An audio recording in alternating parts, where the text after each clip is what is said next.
2026. aasta 7. mail Hormuzi väinas, mis on üks maailma ohtlikumaid mereteid, liiguvad aeglaselt 3 Ameerika hävitajat. USS Strockstone, USS Rafael Peralta ja USS Mason. Iraani rannikult jälgivad IRGC komandorid vaikselt laevade liikumist, kasutades jälgimissüsteeme ja sihikuid. Nende arvates on Ameerika laevad haavatavad. Need tunduvad kergesti tabatavad sihtmärgid, mis on ise Iraani õuele tulnud. Aga mida Teheran ei tea, on see, et just seda Ameerika tahabki. Mõne minuti jooksul langeb Iraan planeeritud lõksu, mis paljastab nende kaua varjatud sõjavõrgustiku. Aruannete kohaselt ei liigu 3 Arleigh Burke'i klassi hävitajat lihtsalt Hormuzi väinas. Need tehti tahtlikult nähtavaks ja näiliselt haavatavaks, et meelitada Iraani. Ja plaan töötas tõesti. Iraan on juba ammu kasutanud niinimetatud Mosquito laevastiku doktriini. Strateegiat, mis kasutab väikeseid, kuid kiireid ründepaate, droone, rannikurakette ja üllatusrünnakuid varjatud asukohtadest. Aastaid on see olnud tõhus, sest nende stardikohad on laiali ja neid on raske tuvastada. Seal on maa-aluseid rajatisi, peidetud raketiheitjaid ja salajasi kogunemiskohti erinevatel saartel ja rannikualadel. Nii et kui Iraan nägi 3 Ameerika hävitajat, mis tundusid lihtsad sihtmärgid, arvasid nad, et neil on võimalus jõudu näidata. Aga just seda Ameerika ootas. Kui Iraani pealetung algas, hakkas USA sõjaväe jälgimisvõrk kohe tööle. Nad kasutasid radareid, lennukeid, droone, satelliite ja merejälgimissüsteeme, et jälgida reaalajas iga raketi väljatulistamist, droonide liikumist ja Iraani vägede tegevust. Vaid mõne minutiga hakkas avalikuks saama Iraani kaua varjatud sõjavõrgustik. USA sõjavägi tuvastas erinevad stardipositsioonid ja tugirajatised Qesemi saare, Bandar Abbasi, Bandar Gamiri ja Siriki lähedal. Teadete kohaselt tabati mitmeid rannikuraketiheitjaid, droonirajatisi, kiirrünnakupaadite kogunemiskohti, miinipanekulaevu, relvaladusid ja logistikeskusi.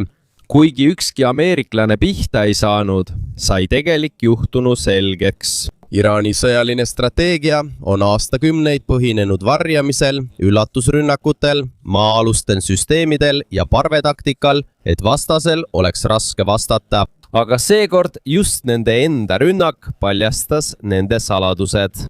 Kui Ameerika salvestas reaalajas iga Iraani vägede liikumise, droonide, satelliitide, radarilennukite ja mereväesüsteemide abil, õppisid nad kiiresti. Nad tuvastasid ja sihtisid võrgu olulised osad enne, kui need jõudsid varustust ümber paigutada. See polnud lihtsalt tavaline lahing.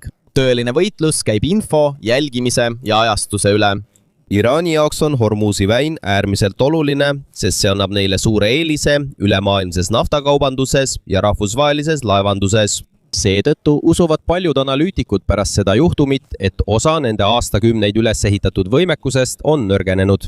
Tegelikult, nagu allikad ütlevad, aruannete kohaselt on satelliidipiltidel endiselt näha tulekahju ja kahjustuste jälgi Hormuzi väina ja Omaani lähedal pärast ägedat kokkupõrget Iraani kiirrünnakupaatidega. Ja nüüd vaevab üks küsimus paljusid sõjalisi vaatlejaid.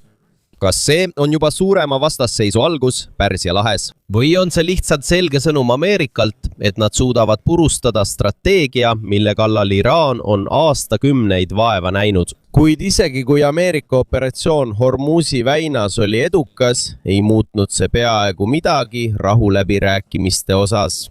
Tegelikult mõnede analüütikute sõnul muutus olukord veelgi keerulisemaks. Alates relvarahu algusest on Ameerika Ühendriigid teinud järjest järeleandmisi, et julgustada Iraani läbirääkimiste laua taha naasma. Washington loodab, et võib-olla soovib Iraan tõesti pinged lõpetada ja nõustub mõlema poole jaoks vastuvõetava kokkuleppega. Aga selle asemel, et Teherani seisukoht pehmeneks, juhtus hoopis vastupidine. Iraani karmiliinilised poliitikud muutusid väidetavalt veelgi enesekindlamaks. Ja siin muutus olukord veelgi segasemaks, sest raportite kohaselt toimub Iraani valitsuse sees justkui sisemine võimuvõitlus.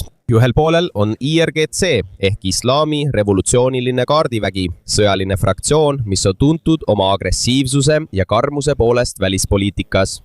Teisel poolel on Iraani tsiviilvalitsus, mis on väidetavalt avatum diplomaatilistele läbirääkimistele ja võimalikele kompromissidele. Eilse New York Posti raporti kohaselt, samal ajal kui habras vaherahu Ameerika ja Iraani vahel jätkub, püsib revolutsioonilise kaardiväe tugev mõju riigis endiselt alles ja selle tõttu muutuvad vahendusläbirääkimised Ameerika Ühendriikidega veelgi keerulisemaks.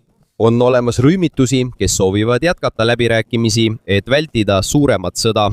Kuid on ka fraktsioon, kes usub, et Iraan ei tohiks taanduda ja nad peaksid hoopis jätkama surve avaldamist Ameerika vastu. Seetõttu on Iraani suund siiani lõhestunud. Mõni päev tagasi ootas kogu maailm veel Iraani ametlikku vastust Ühendriikide viimasele ettepanekule, aga mõnede vaatlejate sõnul ei ole see tegelikult täielik rahulepe. See on pigem ajutine kokkulepe, kus mõlemad riigid nõustuvad jätkama läbirääkimisi järgmise 30 päeva jooksul, samal ajal kui Hormuzi väin jääb avatuks ja mõningaid blokaadimeetmeid järk-järgult leevendatakse. See on see vastastikuse mõistmise memorandum, mille Ameerika väidetavalt saatis Iraanile mõned päevad tagasi ning eile oli määratud tähtaeg, et Teheran sellele vastaks. President Donald Trump ise kinnitas, et nad ootavad Iraanilt ametlikku vastust enne päeva lõppu, aga mida aeg edasi, seda kummalisemaks olukord muutus, sest siiani pole ikka veel selget vastust. Ameerikalt pole kinnitust, Iraanilt pole ametlikku avaldust ja isegi Pakistan, mis on üks võimalikest vahendajatest, pole samuti selgeid detaile avaldanud. Iraan ei öelnud jah, aga nad ei öelnud ka ei. Ja paljude analüütikute jaoks võib see tähendada mitmeid asju. Kõige optimistlikuma vaatenurga järgi pole Iraani erinevad fraktsioonid võib-olla veel otsusele jõudnud, milline peaks olema nende seisukoht. Võib-olla on neid, kes tahavad ettepaneku vastu võtta, samas kui teised soovivad pinget jätkata. Kuid on olemas ka palju murettekitavam tõlgendus. Võimalik, et Iraan lükkas Ameerika ettepaneku vaikselt tagasi. Nagu tavalises vestluseski, mõnikord, kui vastust ei tule, ongi see juba vastus. Ja praegu on see olukorra kõige intrigeerivam osa, sest on möödunud juba üle 12 tunni sellest ajast, kui Iraan oleks pidanud vastuse andma. Aga kõik osapooled jäävad endiselt vaikseks. Mida kauem vaikus kestab, seda rohkem küsimusi tekib. Kas Iraan tõesti alles otsustab? Või ootab selle vaikuse taga veelgi suurem samm? Ja aruannete kohaselt tegi president Trump eile veel ühe olulise avalduse, mis tõstis kogu piirkonnas pinget veelgi. President Donald Trumpi sõnul, kui Iraan ei vasta või täielikult lükkab tagasi vastastikuse mõistmise memorandumi, tähendab see ainult ühte asja.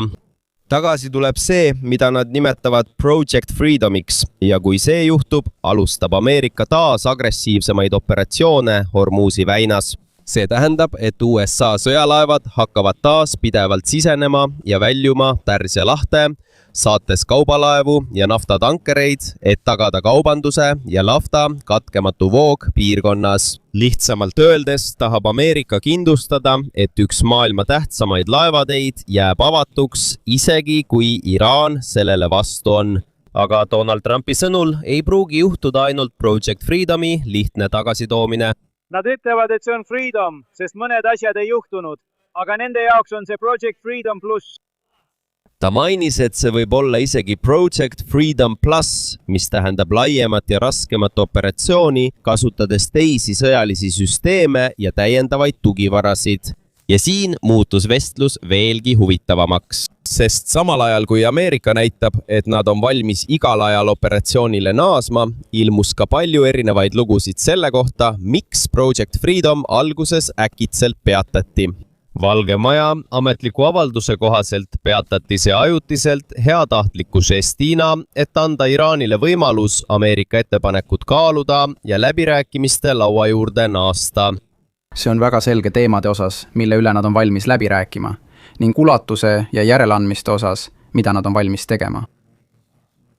See olevat üks järeleandmistest, mille Ameerika Ühendriigid on teinud alates relvarahu algusest. Seega, kui Iraan ei vasta üldse või kui selgub, et nad on kokkuleppe otseselt tagasi lükanud, on peaaegu kindel, et operatsioon taastub. Kuid Ameerika meedias levib veel üks palju vaiksemalt leviv narratiiv ja see on tundlikum osa. mõnede raportite kohaselt ei olnud Saudi Araabia ja Bahrein rahul, kui Ameerika Ühendriigid teatasid Project Freedomist ilma nendega eelnevalt otse konsulteerimata. Tegelikkuses ei suuda Ameerika sellist suurt mereväeoperatsiooni läbi viia ilma laheriikide toetuseta. USA vajab juurdepääsu Saudi õhuruumile ja tõenäoliselt ka teiste laheriikide õhuruumile, et jälgida oma sõjalaevu ja kaitsta ka tsiviilelanikkonda ja laevad, mis naasevad Pärsia lahes tavapärase tegevuse juurde. Lisaks sellele on oluline kasutada piirkonna lennubaase jälgimiseks, tankimiseks ja kiireks sõjaliseks reageerimiseks, juhuks kui tekib uus pingekolle. Aga aruannete kohaselt keeldus Saudi Araabia alguses lubamast Ameerikal kasutada mõningaid oma lennubaase ja õhuruumi, kuna neid ei kaasatud kohe operatsiooni planeerimisse. Ja kui see oleks tõsi, oleks see olnud suur probleem. Kuid vaid päev pärast raporti ilmumist näib, et Saudi Araabia muutis oma suunda ja toimus ootamatu seisukoha muutus. Lõpuks nõustus Saudi Araabia valitsus siiski lubama Ameerikal kasutada nende baase, eriti kui eesmärgiks on hoida Hormuzi väin avatuna. Ja see polegi üllatav, sest peaaegu kõik Pärsia lahe piirkonna riigid tahavad, et Hormuzi väin jääks avatuks. Kõik peale Iraani, sest Teherani jaoks on Ameerika blokaad justkui nende majanduse järkjärguline kägistamine. Mida kauem pinge kestab, seda raskemaks muutub selle mõju tavalistele Iraani kodanikele. Aruannete kohaselt ulatub Iraanis aastane inflatsioon juba 50%-ni. Veelgi hullem, toiduainete hinnatõus on väidetavalt ületanud 100%. See tähendab, et toiduainete hinnad peaaegu kahekordistuvad igal aastal. Iraani riaali väärtus langeb samuti pidevalt.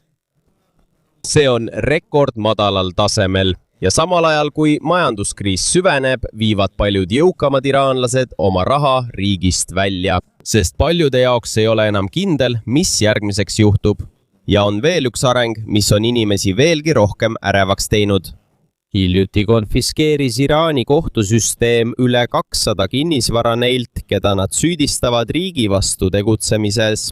Isegi ilma avaliku kohtuprotsessi või selge ärakuulamiseta. Kuna majanduskriis süveneb, kaotab üha rohkem iraanlasi oma ettevõtteid, töökohti ja sääste, samal ajal kui valitsus otsib meeleheitlikult raha. Samal ajal tunnistas üks Iraani parlamendiliige esimest korda pärast sõja algust 28. veebruaril, et Iraani kõrgeim juht sai esimese rünnaku laine ajal vigastada. Ametniku sõnul olid sihtmärgiks just Ayatollah Mujtaba Husseini Khamenei töökoht ja kodu. Väidetavalt oli ta trepil, kui rakett plahvatas. Sai vigastada põlvest ja seljast, kuid ta rõhutas, et vigastused on kerged ja tema seisund on hea. Kuid paljud analüütikud kahtlevad, sest siiani pole ühtegi videot ega helisalvestist kõrgeimalt juhilt, samal ajal kui teised Iraani ametnikud ja IRGC komandörid liiguvad vabalt ringi ja näitavad end avalikkusele relvarahu ajal. Seetõttu kahtlustavad mõned, et Iraani juhi seisund on tegelikult tõsisem, kui valitsus tunnistab.